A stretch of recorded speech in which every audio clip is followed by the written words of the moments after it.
হে প্রিয় বন্ধু, আল্লাহ রাব্বুল আলামিন আমাকে একটা জীবন দিয়েছেন। আল্লাহ রাব্বুল আলামিন আমাকে একটা জীবন দিয়েছেন। আসসালামু আলাইকুম ওয়া রাহমাতুল্লাহি ওয়া বারাকাতুহু। প্রিয় বন্ধুগণ, আমরা সবাই একদিন মৃত্যুবরণ করব। আমরা সবাই আল্লাহ রাব্বুল আলামিনের কাছে কর্মের হিসাব দেওয়া লাগবে।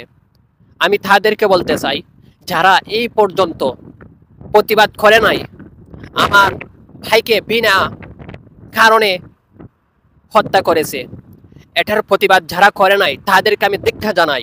তুমি কি একদিন মৃত্যুবরণ করবা না? তুমি একদিন মৃত্যুবরণ করবা। তখন আল্লাহ রাব্বুল আলামিনের কাছে কি জবাব দিবেন বলেন?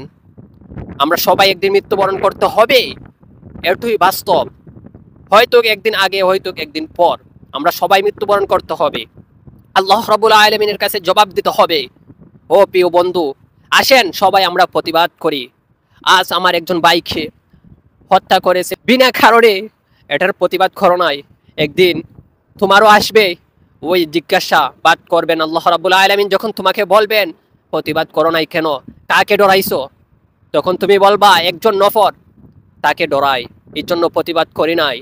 ও প্রিয় বন্ধু, তুমি কি জানো না আল্লাহ রাব্বুল আলামিন এখন চাইলে তোমাকে মৃত্যুবরণ, তোমাকে তোমার রূহ নিয়ে যেতে পারেন? তুমি কি জানো না এখন তুমি মৃত্যুবরণ করতে পারো?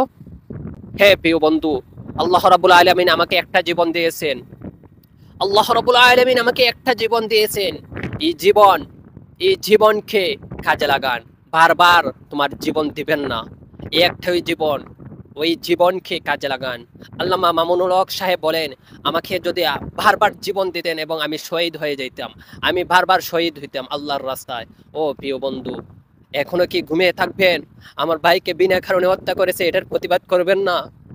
সময় আসবে, একদিন সময় আসবে, তখন কি জবাব দিবা? আমি তাদেরকে বলতেছি, আসেন না আমরা সবাই প্রতিবাদ করি। আমার ভাইকে বিনা কারণে কেন হত্যা করা হবে? আরো কত মুসলমান ভাইকে হত্যা করতেছে বিনা কারণে, কোনো দোষ নাই। আসেন আমরা সবাই সবাই হাত মিলিয়ে আমরা প্রতিবাদ করি।